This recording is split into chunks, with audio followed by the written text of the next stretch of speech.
안녕하세요. 서울에 살고 있는 40대 쌍둥이 엄마입니다. 평소에 사연 열차를 들으며 육아 스트레스를 날려버리곤 하는데요.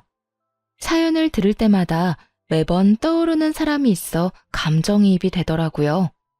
그래서 사연의 주인공이 복수에 성공할 때면 함께 통쾌한 시간을 보내고 있습니다. 이렇듯 여러모로 좋은 시간을 만들어주던 사연 열차에 제 사연이 소개된다고 생각하니 정말이지 가슴이 설레우는군요. 고민 끝에 보내신 사연인 만큼 최선을 다해 이야기를 풀어볼 테니 끝까지 함께 해주세요. 그러면 시작해 보겠습니다. 저와 남편은 결혼한 지 5년이 된 부부였어요.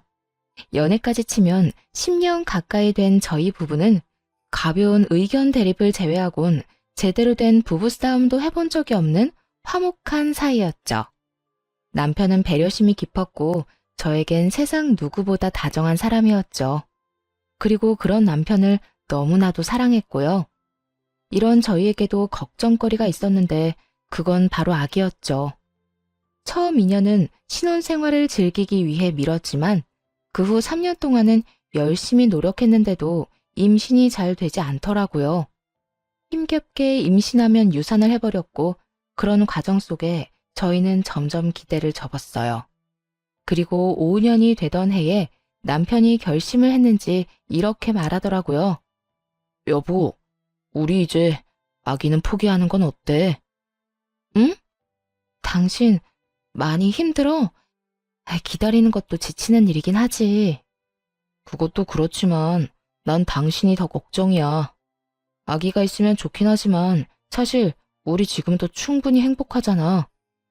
이 행복한 시간들을 임신 때문에 기대했다가 실망했다가 하는 게 아깝다는 생각이 들어. 내가 힘든 건 둘째치고 당신이 너무 힘들어하는 것도 더는 보기 싫고 말이야.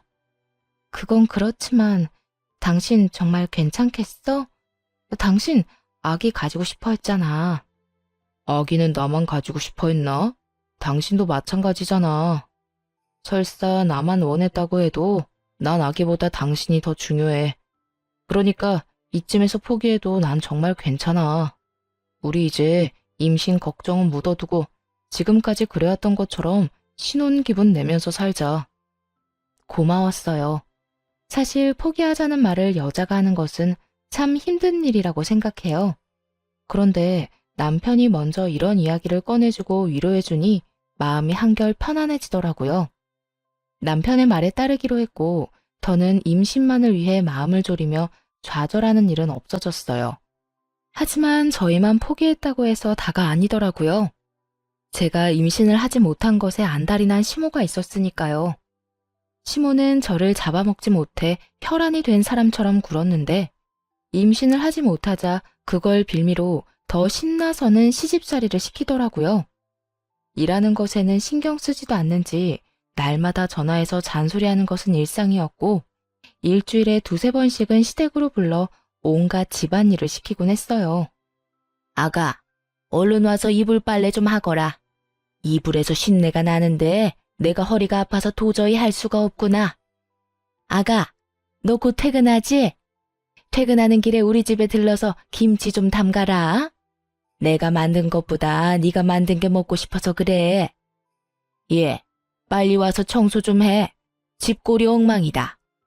처음엔 어린 마음에 시모가 무서워서 그 후엔 그래도 시모가 어른이니까 그저 계속해서 참아왔는데 어느 순간부턴 인내심에 한계가 오더라고요. 아가라는 호칭이 예라고 변할 때까지 참은 것이니 참을 만큼 참은 것이기는 했죠. 그리고 머지않아 그 한계선이 무너지는 날이 왔어요.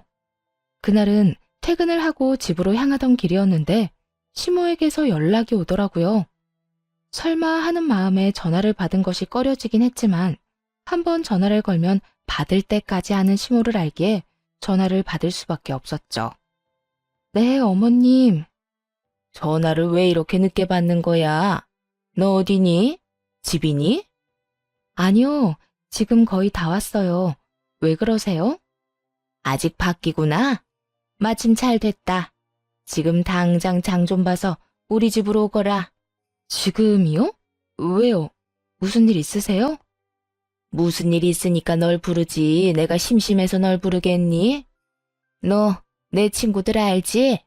친구들이 우리 집에 온다고 했었는데 내가 깜빡했지 뭐니. 저녁 시간대니 맨입으로 보낼 수도 없고 그렇다고 배달 음식 시켜 먹이면 뒤에서 날 얼마나 흉보겠어? 이제 네가 지금 당장 우리 집에 와야 하는 이유 알겠지? 알았으면 잔말 말고 얼른 와. 네? 지금이요? 같은 말 반복하게 할래? 아, 오면서 돈도 좀 뽑아서 봉투에 담아오고. 친구들 보는 앞에서 내 용돈도 좀 줘야 내가 기가 살지. 그렇지 않아도 남들 다 있는 손주 하나 없다고 애들이 얼마나 불쌍히들 보는데 네가 그 정도는 해줘야 내가 고개라도 들고 다니지 않겠니? 그날따라 시모의 한마디 한마디가 얼마나 제 가슴을 후벼 파는지 도저히 듣고만 있지 못하겠더라고요. 평소에도 남편에게 이런저런 핑계로 돈을 뜯어가고 있다는 걸 잘 알고 있던 터라 이대로 넘어가면 안 되겠다는 생각이 들기도 했고요. 저 못 가요, 어머님. 뭐? 너 지금 뭐라고 했니? 못 온다고? 네, 저 못 가요. 지금 집에 다 오기도 했고 저도 사람인지라 피곤하네요. 그리고 앞으로 이런 식으로 막무가내로 부르면 못 갈 예정이니 어머님도 그런 줄 아셨으면 하네요. 평소 시모에게 불만을 털어놓은 적이 있긴 했지만 이런 식으로 단호하게 말을 한 적은 처음이었어요. 전혀 예상치 못했던 반응이었는지 시모도 당황한 듯 말까지 더듬거리더군요. 그러면서도 어떻게 해서든 저의 길을 죽이려고 애쓰더라고요. 너 지금 네가 뭐라고 하는 줄이나 알고 짓거리고 있니? 애도 못 낳아서 집안 대를 끊어먹은 것이 뭘 잘했다고 시어미 말에 온다 간다 말대꾸야. 넌 그냥 내가 오라고 하면 오고 가라고 하면 가면 되는 거야. 어머님, 저 어머님 며느리지 어머님 종 아니에요. 그리고 애 하나 못 낳는다니요? 엄연히 따지면 그게 제 잘못도 아닌데 어머님은 왜 늘 그런 식으로 말하세요?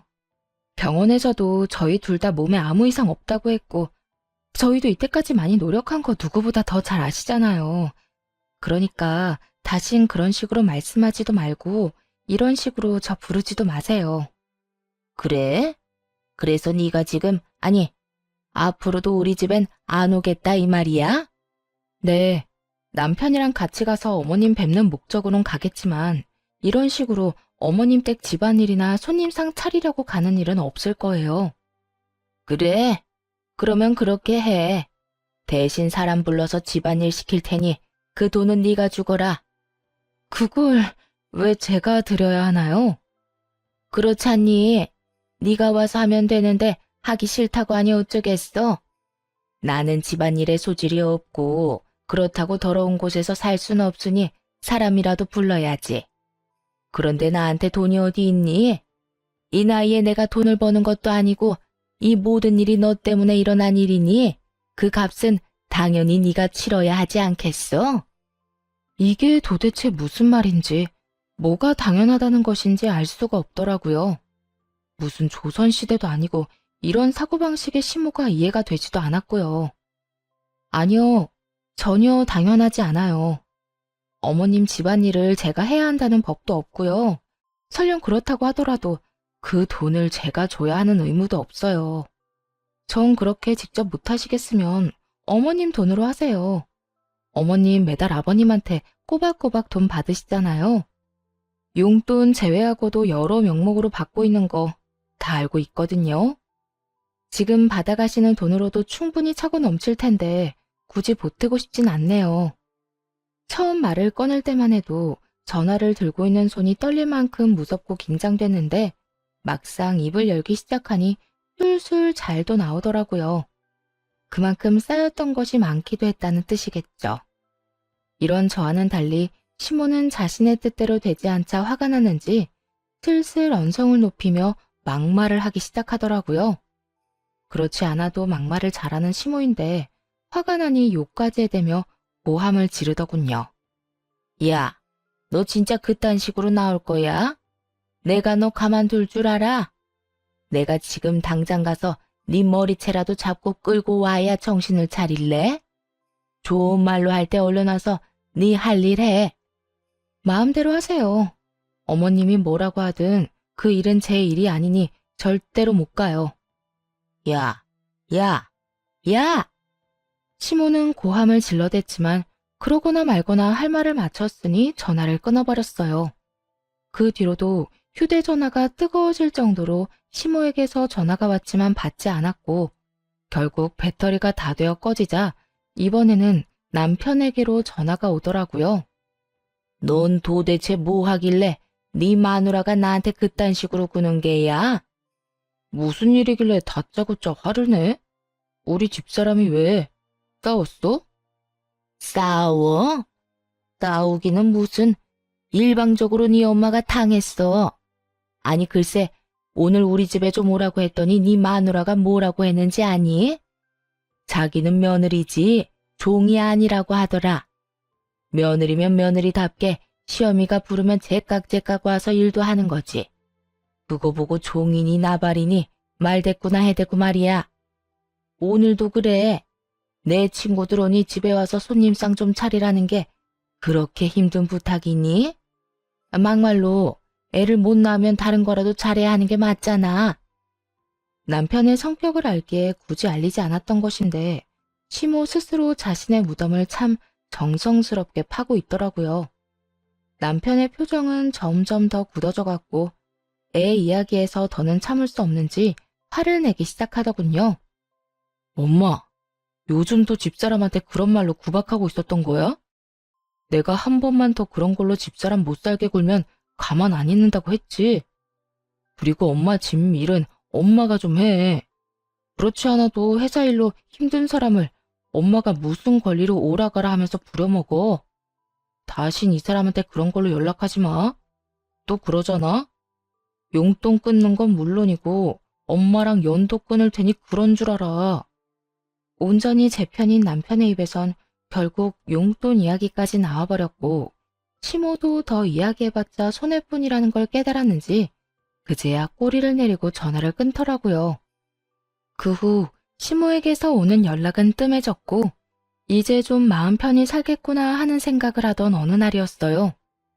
퇴근하기가 무섭게 집으로 돌아오던 남편은 어느 순간부터 귀가가 늦어지기 시작하더니 날마다 새벽녘에나 집으로 돌아오더라고요. 이유는 회사에 일이 많다는 것이었는데 아무리 일이 많다고는 해도 새벽까지 일을 한다는 것이 의심스러웠죠. 그렇게 제 입장에선 당연하다고 생각되는 의심과 불안이 계속되던 차였는데 시모에게서 늦은 밤 연락이 왔어요. 아들과 연락이 안 된다면서요. 우리 아들 자니? 안 자고 있으면 전화 좀 바꿔다오. 아범 지금 집에 없어요. 요즘 회사 일 바쁘다고 새벽이나 집에 와요. 그래? 요새 계속 늦는다 이 말이지? 왜인지 시모의 목소리는 급격하게 밝아졌고 그 이유는 뒤이어 나온 시모의 말에서 알 수 있었어요. 남자들이 회사 일 핑계대고 하루가 멀다고 늦으면 100이면 100 여자 있는 거 너 모르는 건 아니지? 우리 아들 애도 못 낳는 마누라밖에 모르는 바보인 줄 알았더니 그건 아닌 것 같아서 다행이구나. 여자라니. 어머님, 지금 말 다 하셨어요? 그렇잖아. 너희 결혼한 지 5년이나 됐는데 신혼 때처럼 얼굴만 보고 있어도 마냥 좋은 시절도 아니고. 이럴 때라도 있으면 애 보는 맛에라도 집에 들어올 텐데 애도 없으니 바람이 나는 것도 어찌 보면 당연한 거 아니니? 밖에서 낳은 애를 데리고 왔어도 몇은 데리고 왔을 세월이지. 이참에 우리 아들이 밖에서 똑두꺼비 같은 아들이나 하나 나왔으면 좋겠다 나는. 너도 얼마나 좋니? 임신 때문에 스트레스 받을 일 없이 키우기만 하면 되니 말이다. 지 아들이 불륜을 저지르고 있을지도 모른다는 상상에 목소리가 한껏 들떠있는데 화가 나는 건 물론이고 어이가 없더라고요. 어머님, 그걸 지금 말이라고 하세요? 아무리 제가 싫다고 해도 그런 말은 하는 게 아니죠. 어떻게 시어머니가 며느리한테 그런 말을 해요? 그리고 제 남편이자 어머님 아들 그런 짓거리 하고 돌아다닐 사람 아니란 거 모르세요? 다신 그런 말 하지도 마세요.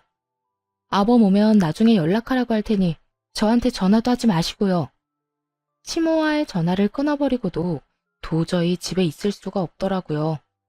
시모의 말처럼 남편이 외도를 하고 있다고 생각하는 것은 아니었지만 정말 일을 하는 건 맞는지 제 두 눈으로 확인해야만 할 것 같았어요. 그래서 남편의 회사로 향했고 문이 잠긴 회사 앞에서 희망은 무너졌습니다. 남편은 거짓말을 하고 있었고 집으로 돌아와 여러 가지 생각에 눈물이 나더라고요. 그럴 리가 없다고 남편을 믿으면서도 시모의 말이 귓가에 맴돌았고 굳건히 잠긴 회사 문이 떠올라 복잡한 마음이었어요. 그렇게 울고 있는데 남편이 잔뜩 지친 모습으로 들어오더라고요. 아직 안 잤어? 먼저 자고 뭐야? 당신 울어? 왜 울어? 무슨 일 있어? 무슨 일은 당신이 있겠지? 당신 도대체 요즘 뭐 하고 다니는 거야? 어? 나 일이 바쁘다고 그랬잖아. 일? 아까 당신 회사 다녀왔거든? 불도 다 꺼지고 문도 다 잠겨 있던데 일은 무슨 일이야? 나한테 왜 거짓말하는 건데? 당신 진짜 어머님 말대로 다른 여자라도 생긴 거야? 뭐? 여자? 그래, 여자. 어머님이 그러더라. 내가 애 하나 못 낳아서 당신이 밖으로 눈 돌리는 거라고. 정말 당신 다른 여자라도 생긴 거야? 그런 거야? 쉼없이 몰아세우자 남편은 깊은 한숨을 내쉬더라고요. 그 상황이 너무나도 곤란하다는 듯 말이에요. 그런 남편의 반응에 마음의 준비를 하며 대답을 기다렸고 한참을 고민하던 남편의 입에서 나온 말은 전혀 예상치도 못한 내용이었어요. 그게 일은 한 게 맞는데 회사 일이 아니라 술집 아르바이트를 하고 있었어. 아르바이트? 당신이 왜 아르바이트를 해? 혹시 회사 잘렸어? 아니, 나 사실은 요즘 투잡하고 있어. 그게 당신 출퇴근할 때마다 버스 지하철 갈아타느라 많이 힘들어하잖아. 그래서 차 사주려고 돈 모으고 있었는데 하루라도 더 빨리 사주고 싶어서 퇴근하고 할 수 있는 아르바이트를 하고 있었어. 당신한테 사실대로 말하면 반대할 게 뻔해서 거짓말했던 거야. 미안해, 당신 속여서. 남편은 평소 버스와 지하철을 환승하며 힘들게 출퇴근을 하는 저를 위해 차를 사주고 싶다며 회사 일을 마치고 술집 아르바이트를 하고 있었다고 하더군요. 남편의 말을 듣고 나서야 눈에 보였어요. 충혈된 눈과 상의에 튄 국물 자국들, 그리고 피곤함에 찌든 얼굴이 말이에요.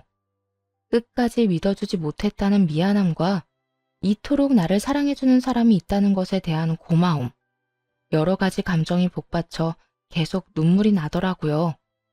그런 저를 안고 남편은 어쩔 줄 몰라 하며 미안하다는 말만 반복했고요. 여보, 의심해서 미안해. 당신이 그럴 리가 없다고 생각하면서도 상황이 그러니까 당신이 바람 피우고 있을지도 모른다고 생각했어. 정말 미안해. 아니야. 내가 진작 당신한테 사실대로 말했으면 그런 생각할 일도 없었을 텐데 내가 미안해. 아니야, 내가 미안. 그런데 일은 앞으로 하지 마. 꼴이 이게 뭐야? 회사 일도 충분히 힘들 텐데 퇴근하고 제대로 쉬지도 못해서 엉망이잖아. 나 차 필요 없어. 지금도 전혀 힘들지도 않고 말이야. 그렇지 않아도 생각했던 돈 거의 다 모아서 이번 주까지만 한다고 했어. 꽤 오래 모았거든. 그런데 여보, 아까 그 말은 무슨 말이야? 엄마가 당신한테 했다는 말 말이야. 남편은 그 와중에도 그 말이 마음에 걸렸는지 집요하게 물어오더라고요. 모자지라는 꼴처럼 되자 말하지 말까 하는 고민을 하기도 했지만 혼자 품고 지나가기엔 시모가 선을 넘은 건 확실했기에 모든 걸 말하기로 했어요. 시모와의 전화통화가 녹음된 것까지 들려줬죠. 두 눈을 꾹 감고 녹음 파일을 반복해 듣던 남편은 무언가 결심한 듯 감은 눈을 뜨고는 저를 데리고 시댁으로 향했어요.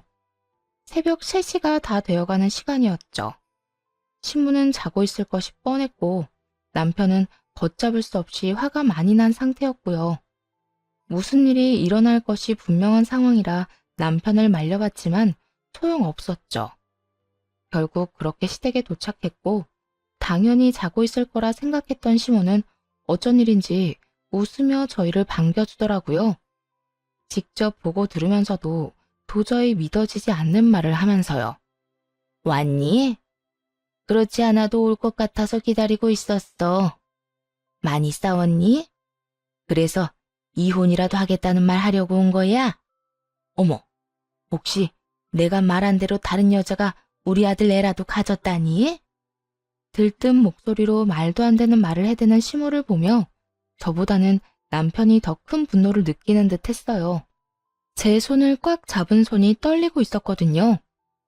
엄마, 그게 무슨 말이야? 어떻게 친엄마라는 사람이 그런 말을 웃으면서 그런 목소리를 할 수가 있어? 나 결혼한 유부남인 거 몰라? 뻔히 아는 사람이 다른 여자한테 내 애가 있냐는 말을 그렇게 아무렇지도 않게 할 수가 있느냐고. 그것도 이 사람이 여기 이렇게 있는데. 아니면 아닌 거지. 왜 화를 내고 그래? 내가 뭘 그렇게까지 잘못했다고? 엄마가 무슨 잘못을 했는지 모른다는 게 제일 큰 잘못인 거 몰라? 엄마가 이 사람한테 그런 말 하면 이 사람 상처받아. 이 사람 가슴에 대못 박는 거라고. 엄마는 우리가 이혼이라도 하길 바라는 거야? 정말 그런 거야? 이혼까지는 아니더라도 밖에서 애는 낳아왔으면 했지. 사진 멀쩡한 우리 아들이 애 하나 못 낳아서 마음고생을 그리도 하는데 내가 그런 마음이 안 생기겠냐고. 나라고 오죽했으면 그렇겠어? 힘들어도 우리가 더 힘들고 아기를 원해도 우리가 더 원해. 그러니까 엄마까지 낮아서 그런 말로 집사람 상처 주지 마. 그리고 나 밖에서 여자 만나고 돌아다닌 거 아니고 일했던 거야. 이 사람 출퇴근하느라 고생하는 게 싫어서 차라도 한 대 사줄까 해서 회사 끝나고 아르바이트 했던 거라고. 그러니까 다신 그런 생각도 하지 말고 입에도 올리지 마. 남편의 잔소리가 이어지자 귓등으로 듣지 않던 시모는 돈 이야기가 나오기 시작하자 눈을 반짝이며 남편을 바라보기 시작했어요.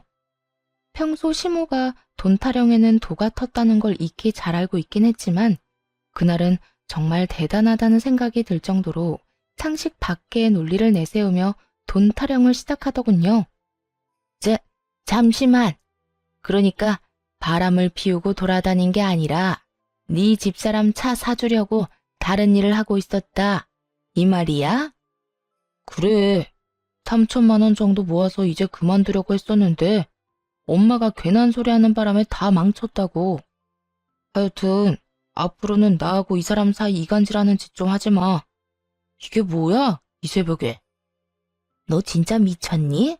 그 많은 돈을 왜 전현한테 쓰는 거야? 저게 시집와서 한 게 뭐가 있다고. 아들, 그 돈 놔줘. 엄마 달라고. 엄마도 돈 필요하단 말이야. 엄마, 진짜 왜 그래? 애 못 낳는 게 이 사람 잘못도 아니고 왜 그런 식으로 말하냐고. 그리고 이 사람 위해서 마련한 돈을 왜 엄마한테 줘? 줘야 할 이유가 없잖아. 이유? 이유야 만들자면 차고도 넘치지. 저 모자란 것이 손주 하나 못 낳아서 그간 내가 마음고생했던 위자료. 그 위자료로 3천만 원 정도 줄 수 있잖아. 아들, 나 네 엄마야, 친엄마. 10살 때부터 너 혼자 키우면서 고생이란 고생은 다 했는데 그런 엄마는 안 챙기고 저딴 부족한 년만 챙기는 게 말이 되니? 그러니까 그 3천만 원은 날 줘야 한다고. 손주를 못 안겨줬다는 이유로 위자료를 요구하는 시모, 어떻게 생각하시나요? 이 말을 듣는데 머리가 멍해지면서 헛웃음도 나지 않더라고요. 뭐 이런 사람이 다 있나 싶어서요. 남편 역시 입을 벌리고 그저 시모를 바라만 보더군요. 지금 무슨 말을 들은 건가 싶은 표정으로 말이죠. 저희 둘 다 아무 말도 하지 않고 있자 시모는 본인의 말이 통했다고 생각했는지 미소를 머금은 얼굴로 이렇게 말했어요. 왜? 내 말을 들어보니 일리가 있는 것 같아? 아들, 너 그 돈 나 안 주고 네 마누라 주면 후회한다. 말이야 바른 말이라고 쟤랑 너랑 피 한 방울 안 섞인 남남인데 언제 어떻게 이혼할 줄 알고 그런 돈을 주니? 너희 사이에 애라도 있으면 몰라. 애도 없는데. 제가 네 돈만 받아먹고 홀라당 도망가면 어쩌려고. 돈 3천만 원이 뭐라고. 시모는 저를 돈 몇 푼 때문에 가족을 버리고 도망이나 치는 사람으로 만들어버리더군요. 그게 무슨 헛소리냐고 당장이라도 따져 묻고 싶었지만 그러기도 전이었어요. 남편이 앞서서 더 큰 화를 내며 시모를 몰아붙이기 시작했죠. 엄마, 제발 그만 좀 해. 내가 여기 오면서도 엄마 얼굴 보면서도 계속 고민했는데 방금 엄마 말 들으니까 결심이 섰어. 우리 이제 보지 말고 살자. 영 끊고 살자고. 무슨 사단이 나도 크게 나겠다 싶긴 했지만 연을 끊자는 말까지 나올 거라곤 생각지도 못했어요. 부모와 자식 간은 천륜이라는데 그 천륜을 끊는다는 것이 말처럼 쉬운 일은 아니니까요. 하지만 남편의 뜻은 완고해 보였고 시모 역시 그 완고함을 눈치챈 듯 급하게 남편을 달래보려 애쓰더군요. 아들, 갑자기 그게 무슨 말이야, 연을 끊자니. 이 세상에 가족이라고 너하고 나뿐인데 그런 너랑 내가 어떻게 연을 끊고 살아? 이 엄마는 너 없이는 못 살아. 내가 없으면 못 사는 게 아니라 내 돈이 없으면 못 사는 거겠지. 엄마 우리한테 안부차 연락한 적이 있긴 해? 이 사람한테는 집안일 시키려고 연락하고 나한테는 돈 내놓으라고 연락하고 다른 일로 연락한 적 단 한 번도 없잖아. 너는 무슨 말을 그렇게 하니? 내가 언제 그랬다고? 생각 좀 해봐. 내 말이 틀렸어? 그런 사람이 이제 와서 뭐? 나 없이는 못 살아? 거짓말 좀 하지 마. 그리고 나 이제 엄마 말고도 가족 있어. 그러니까 엄마도 이제 나 말고 엄마 가족 만들어서 잘 살아. 난 나하고 내 가족한테 상처만 주는 엄마, 없는 사람이라고 생각하고 살 테니까. 그래? 그러면 알겠어. 그까지 다들 없다고 생각하고 살면 그만이야. 이거 왜 이래? 그런데 영 끊을 때 끊더라도 그 3천만 원은 주고 끊어. 내가 너 혼자 키우느라 고생한 게 얼만데 그 정도는 100번, 1000번은 더 줘야 한다 너. 헉소리가 다 날 정도로 황당하더군요. 그렇게 하나뿐인 핏줄이라고 강조할 때는 언제고 연을 끊자는 상황에서도 아들을 다시 못 보는 것보다 3천만 원을 잃을까 더 노심초사하는 모습이라니. 남편은 깊은 배신감을 느끼는 듯했고 높아질 대로 높아진 언성에서 느껴졌죠. 3천만 원? 내가 왜? 길거리에 버리는 한이 있어도 엄마한테는 안 줘. 키워준 값은 20살 이후부터 번 돈으로 다 갚았고 우리 사이에 돈이 오가야 한다면 엄마가 집사람 불러다가 부려먹은 값이랑 집사람 가슴에 못 박은 위자료를 줘야 할 건데 그렇게까지 한번 해볼까? 야, 너 진짜 엄마한테 이렇게까지 할 거야? 어쩜 이렇게 냉정하게 구니? 엄마야말로 우리가 어떻게 이렇게까지 하는데? 나한테 돈 맡겨놨어? 이 사람한테 받지 못한 빚이라도 있어? 그렇지 않고서야 아들이 인연을 끊자는데 어떻게 끝까지 돈 타령만 할 수가 있어. 진짜 엄마라는 사람 질린다 질려. 다신 보고 싶지도 않아. 앞으로 다신 연락하지 마. 아니, 마세요. 찾아오지도 마시고요. 그러면 사시는 동안 평안하세요. 시모는 집을 나서는 남편과 저를 붙잡으며 돈 타령을 해댔지만 그런 시모를 냉정하게 뿌리치고 집으로 돌아왔습니다. 그 후 남편은 번호를 바꿔버리고 곧 저희는 다른 곳으로 이사했네요. 마침 전셋집 계약도 만료되던 터라 차를 대신 회사와 가까운 곳으로 이사를 하기로 한 거죠. 그렇게 새로운 곳에서 새 출발을 하게 되자 시모의 존재를 잊고 살 수 있었어요. 처음엔 온갖 방법을 써서 연락을 취해오던 시모도 점차 연락을 하지 않게 되었고 이렇게까지 하는 게 정말 맞는 것인가 하는 생각도 점차 흐려지며 그렇게 2년이란 시간이 지난 어느 날이었어요. 어느 날 모르는 번호로 연락이 오더라고요. 다름 아닌 시모였습니다. 병원에 입원했다고 하대요. 그렇게 술을 끼고 살더니 결국 간암 말기 판정을 받았다고 하더군요. 다 죽어가는 목소리로 그간의 이야기를 풀어놓던 시모는 이내 본격적으로 전화가 온 목적에 대해 말하기 시작했죠. 그래서 말이다, 아가. 네가 네 남편 좀 잘 설득해주면 안 되겠니? 무슨 설득이요? 내가 이때까지 말했잖아. 내가 간암 말기라고. 의사 말로는 이식도 힘들 거라고 하긴 하는데 사람 일이란 게 또 모르는 일이고 이식을 해서 하루라도 더 살 수 있으면 그건 하는 게 맞는 거 아니겠니? 그러니까 내 아들한테 네가 설득 좀 해주려무나. 내 아들이지만 내 말보단 네 말을 더 잘 듣잖니. 들어보니 이식을 해도 가망이 없다고 하는데 시모는 이식만 한다면 영생을 누릴 것이라고 확신이라도 하듯 남편의 간을 탐내고 있더라고요. 간 이식만 하면 다 해결된다고 하더라도 이식을 권해볼까 말까 하는 마당에 가망도 없는 일에 그리고 이렇게 된 사이에서 그딴 요구를 하다니 그 뻔뻔함에 기가 막히기도 하고 온몸에 소름이 닿기치더라고요. 어머님, 말이 되는 소리를 좀 하세요. 이식해서 완치된다고 해도 고민 정도는 해볼까 말까인데 의사도 힘들다고 한 마당에 제 남편이 왜 간을 이식해드려야 해요? 네가 뭔데 된다 안 된다를 판단해. 넌 그냥 내 아들한테 내 상태가 어떤지 전하기만 하면 된다. 내 아들은 내 사정 들으면 분명 발벗고 나서줄 테니까. 지독한 년, 네 심보가 이따위니까 애도 없는 거야. 변한 것이 하나 없는 시모는 또 그런 식으로 상처만 주더니 전화를 끊어버렸고 고민에 빠졌죠. 이 상황을 남편에게 알려야 하나 말아야 하냐는 고민이요. 깊게 고민해본 결과 이건 제가 결정 내리고 말고 할 문제가 아니란 생각이 들더라고요. 가망 없는 일이라고는 하더라도 남편이 이식을 시도하고 싶다면 제가 말릴 일은 아니란 생각이 들었으니까요. 그래서 퇴근을 하고 돌아온 남편에게 시모의 이야기를 전했고 남편은 제 휴대전화에 기록이 남아있던 번호로 시모에게 전화를 걸었죠. 아들, 이야기 들었지? 엄마 많이 아파. 얼른 와서 수술 날짜 좀 잡자, 응?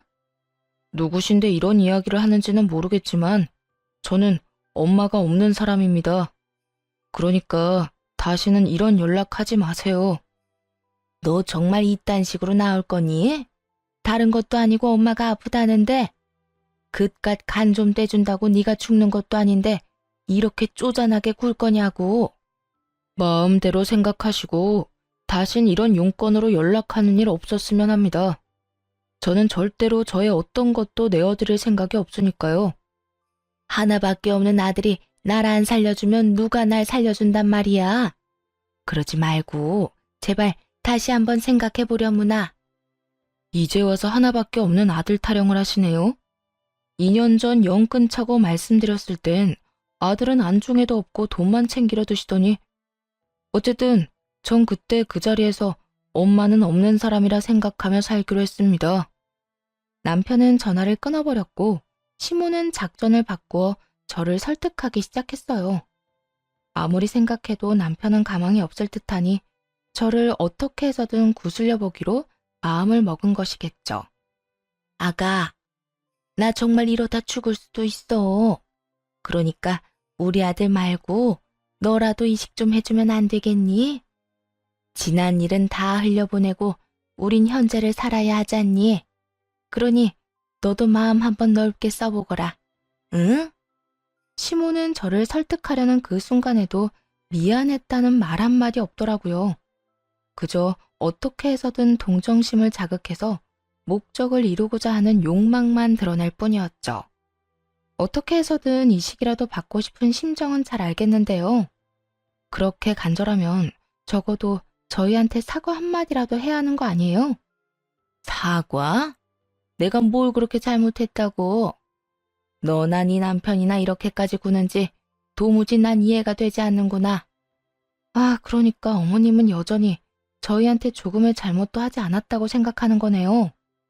남들 다 가지는 손주 하나 못 안겨준 것도, 다짜고짜 연을 끊자고 한 것도 다 내가 아니라 너랑 네 남편이 저지른 거 아니니? 그런데 왜 내가 너희한테 사과를 해야 하니? 지금도 그래. 부모가 아프면 자식이 되어서 뭐든 해줘야 하는 게 마땅한 거 아니니? 그러니까 더 큰 죄 짓고 후회하지 말고 당장 와서 이식 날짜나 잡아. 이런 생각이 들더라고요. 만약 시모가 저에게 조금만 다정스럽게 대해줬다면, 남편이 돈줄이 아니라 그저 사랑하는 아들로 대해줬다면 망설이지 않고 이식쯤이야 해드렸을 텐데 라고 말이에요. 아니, 이식해달라고 억지를 부리기에 저는 진심인 척이라도 해서 용서를 구하는 연기라도 했더라면 남편과 저는 이식을 권해드려야 하나 심각하게 고민했을 텐데 하는 생각 말이에요. 하지만 이건 저의 바람일 뿐이었죠. 현실은 어린아이처럼 떼쓰는 시모만 있을 뿐이었으니까요. 그래서 좀 더 냉정해지기로 했습니다.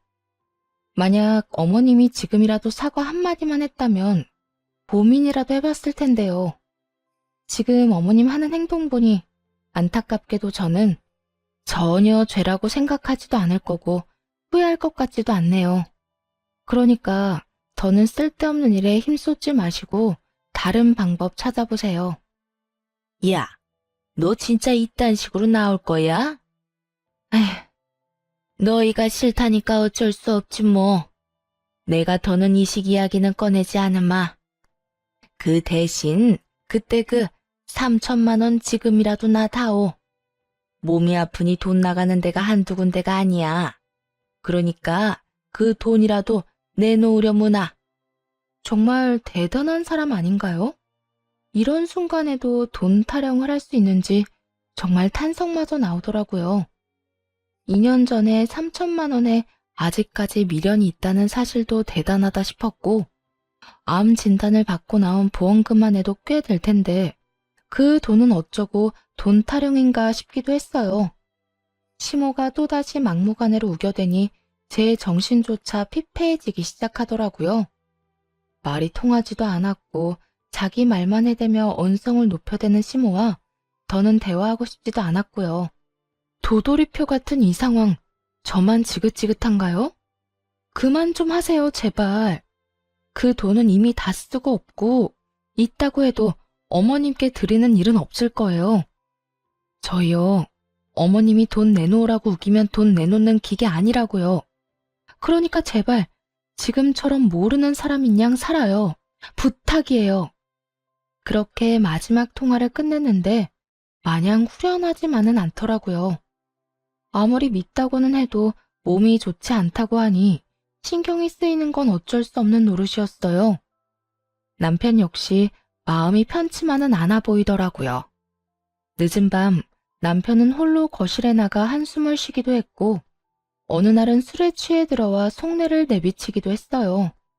사실은 나 너무 속상하기도 하고 슬프기도 하다.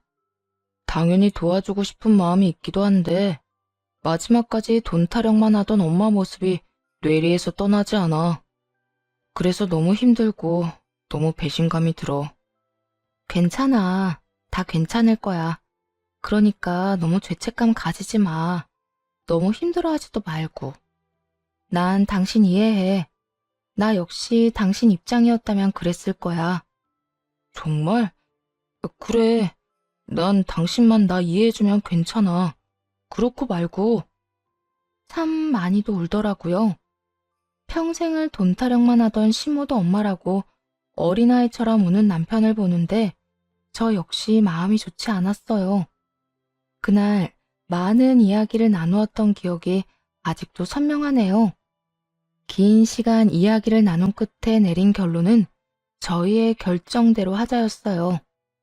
이식한다고 한들 가망이 없는 상태였고 강경화 때도 술을 끊지 못해 이 지경까지 온 시모가 이식이 성공해서 몇 달의 시간이라도 번다고 한들 또 술을 먹을 것이 분명했기 때문이었어요. 그렇게 저흰 다시 한번 마음을 다잡았고 일상으로 돌아와 잘 살아보려 애쓰고 있었죠. 그러던 어느 날 시부라는 사람이 찾아왔어요. 모든 걸 포기한 시모가 헤어진 지 오래인 시부에게 자신의 처지를 알리며 도움을 청한 듯 했죠. 잘 지냈니? 네, 잘 지내셨어요? 난 뭐, 그런 대로 지냈다. 참 이상하더군요. 아무리 오래전에 헤어져 어색하다고 한들 저렇게 서로의 눈치를 살필 필요가 있나 하는 생각에서요. 거기에다 닮은 구석이 하나 없다는 점도 이상했어요. 그저 그렇게 이상하다고 생각할 뿐 다른 사연이 있을 거라 상상치도 못했는데 두 사람은 제가 전혀 생각지도 못했던 이야기를 꺼내기 시작했어요. 너 그렇게 사라지고 내가 얼마나 섭섭했는 줄 모른다. 그러셨어요? 저는 속 시원하다고 생각하실 줄 알았어요. 제가 친자식이 아니란 걸 다 아셨잖아요. 그래, 알았지. 그래도 내가 널 친자식으로 알고 내 품에서 키운 게 10년이야, 이 녀석아. 그런 내 아들이 하루아침에 사라졌는데 걱정하지 않았겠어? 낳은 정보다 키운 정이라고. 그 여자 생각을 하면 이가 갈리는데 네 생각만 하면 그립고 섭섭하고 그랬어. 저도 사실은 아버지 생각 많이 났었어요. 그립기도 했고요. 들어보니 시모는 시부에게 남편이 시부의 자식이라 속이곤 결혼을 했었다고 하더군요. 그렇게 남편과 시부를 속이고 10년을 지내다 우연찮게 그 사실을 들키게 되었고 시모는 남편을 데리고 야반 도주를 해버렸던 것이었죠. 시부는 현재 재혼을 해 다른 분과 살고는 있지만 슬아의 자식은 없었으며 여전히 남편을 그리워하고 있다며 눈물을 훔치셨어요. 남편 또한 그런 시부의 사랑에 눈물을 흘렸고요. 이야기 들어보니 네 엄마 많이 아프다고 하던데 넌 괜찮니? 날 찾자마자 네 엄마가 다짜고짜 너랑 네 집사람 욕을 얼마나 하는지 네 걱정이 돼서 널 찾지 않을 수가 없었다. 가망도 없는 일에 괜히 네 몸이나 축내는 결정을 내릴까 봐서 말이다. 어떻게 된 사람이 세월이 그렇게나 흘렀는데도 욕심이 그렇게도 흘러넘치는지. 정말 그때 네가 아니었다면 진작 이혼했었을 게야. 그러셨어요? 그렇지 않아도 엄마 때문에 정신없긴 했었어요. 이식 때문에 고민도 많이 하긴 했는데 하지 않기로 했고 그렇게 말도 전했고요. 그래, 잘했다 잘했어. 내가 병원에 알아봤는데 병원에서는 안 된다고 했는데도 네 엄마 욕심에 너를 그렇게 못살게 굴었다고 하더구나. 병원 가보니 몰래 술까지 사다 먹었는지 술 냄새가 얼마나 나는지. 하여튼 너만 건강하고 너만 괜찮다면 됐어. 시부는 혹시라도 남편이 이식을 해주는 멍청한 결정을 내렸을까 싶어 단숨에 남편을 찾아왔다고 하시더라고요. 남편의 말을 들은 시부는 안도의 한숨을 내쉬며 다시금 남편의 손을 꽉 잡아주셨어요. 그간 고생했다고 하는 마음이 저에게도 전해질 만큼 따뜻하게 말이에요. 그렇게 한바탕 눈물의 재회가 끝나고 시부는 조심스럽게 말을 건넸어요. 아들아, 아까 말했다시피 집사람 자궁에 문제가 있어서 여생을 집사람과 나 이렇게 둘만 살았단다. 그래서 우린 지금이라도 멋진 아들이 필요한데 너만 괜찮다면 다시 내 아들로 살아주지 않겠니? 아버지, 네, 그렇게 할게요. 감사해요. 이 녀석, 어릴 때도 눈물이 많더니 지금도 눈물이 많구나. 남편은 시부의 품에 안겨 펑펑 울기 시작했고 그런 남편을 시부는 꼭 안아주었어요. 평생 부모 사랑을 제대로 받지 못하고 자란 남편이 드디어 제대로 된 부모의 사랑을 받게 될 순간이었죠. 새롭게 만나게 된 시모는 참 따뜻하고 인성이 착한 사람이었어요. 생판 남인 남편과 저를 오래전부터 자식으로 품은 사람처럼 따뜻하게 맞아주시더라고요. 그 덕에 남편과 저는 지난 세월을 위로받는 시간을 보내기도 했답니다. 그 후 얼마 지나지 않아 전 시부가 하늘나라로 떠났다는 말을 들었어요. 시부가 예정을 생각해서 병원비도 결제해주고 다른 금전적인 부분도 도와줬지만 2달 만에 급성 폐혈증으로 돌아가시게 된 거죠. 사망보험금이 있었는데 그건 남편에게 상속되었어요. 그 돈으로 좋은 묘자리도 마련하고 가시는 길 섭섭하지 않게 잘 보내드렸네요. 그렇게 죽은 시모가 기억 속에서 잊혀질 때쯤 시부가 큰 돈을 주시더라고요. 아버님, 이게 무슨 돈이에요? 갑자기 돈을 왜 주세요? 그게 너희 지금이라도 임신 다시 시도해보는 건 어떨까 해서 말이야. 시험관 하는데 돈이 많이 든다고들 해서 미리 이렇게 준비해봤다. 시험관이요? 그래. 너희 아직 나이도 젊은데 이렇게 포기하는 거 너무 아깝지 않니? 애를 싫어하는 애들도 아니고 계속 시도하다가 포기한 거라며.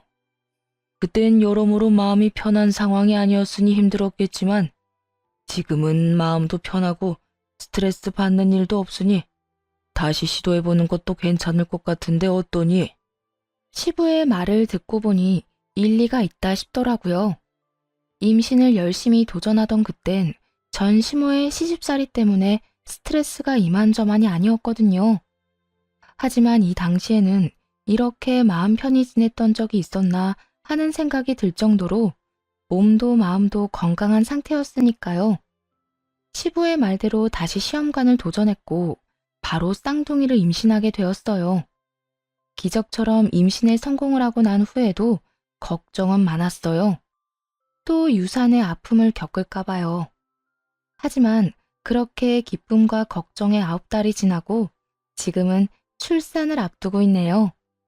노산에다가 쌍둥이라 이것저것 검사할 것도 많고 몸이 무거워 힘든 점도 많았지만 곧 태어날 아가들을 생각하면 입가에 미소가 절로 피어나네요. 저뿐만 아니라 남편과 시부모님들도 늘 웃음꽃이 피어 있고요. 사실 전 시모와 연을 끊을 때까지만 해도 이런 가정을 꾸리고 살게 될 거란 생각도 하지 못했었어요. 남편과 둘만 사는 생활에 불만이 있었던 건 아니었지만 부모님을 모시고 다니는 가족들을 보면 부러운 마음이 생기기도 했거든요.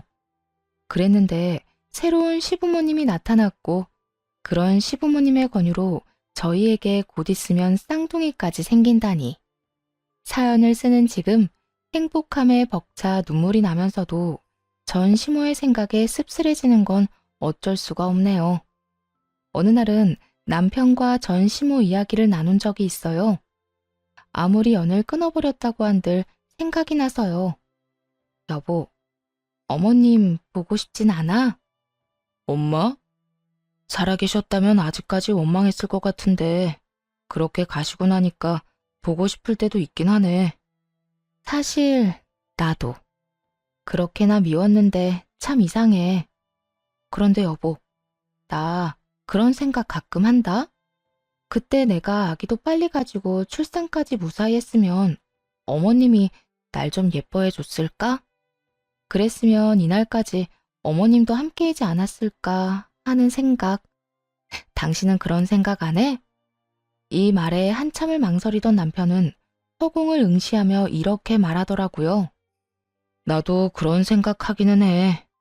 그런데 몇 번을 생각해도 우리 엄마는 출산과 상관없이 변함없이 똑같은 모습이었을 거란 결론이 나더라고.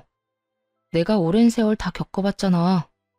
그러니까 당신도 괜한 죄책감 가지지 말고 그저 돌아가신 분 미워하는 마음 없이 가끔 떠오르면 생각하고 그땐 그랬었지 하고 웃어 넘겨버리자. 알겠지? 그래, 알겠어. 남편과 저는 마주보며 웃었고 그날 비로소 전 시모를 완전히 용서하고 제대로 보내드렸던 것 같네요. 그 덕인지 요즘엔 전 시모 이야기가 나와도 웃어 넘길 만큼 여유가 생겼고요. 처음 이 사연을 쓸 때까지만 해도 고민이 참 많았는데 말이에요. 다른 사연처럼 이혼 사연이 아닌 절연 사연이라 더욱 고민스러웠던 것 같아요. 그럼에도 사연을 쓰게 된 이유는 저희 가정처럼 상식에서 벗어난 시부모님의 행동 때문에 고통받는 분들이 많더라고요. 여러 사연들을 접하며 제가 겪었던 일들, 그리고 저희가 어떻게 행동했는지가 조금이라도 도움이 될까 싶어 사연을 쓰게 되었어요. 부모와 자식 간의 사이가 쉽게 끊을 수 있는 사이가 아니란 걸 누구보다 잘 알지만, 그럼에도 아닌 건 끊어내야 더 멀리, 더 높이 나아갈 수 있지 않을까 합니다. 그것이 악연이라면 더욱 단호하고 빠른 결정이 필요하지 않을까요? 이로써 저의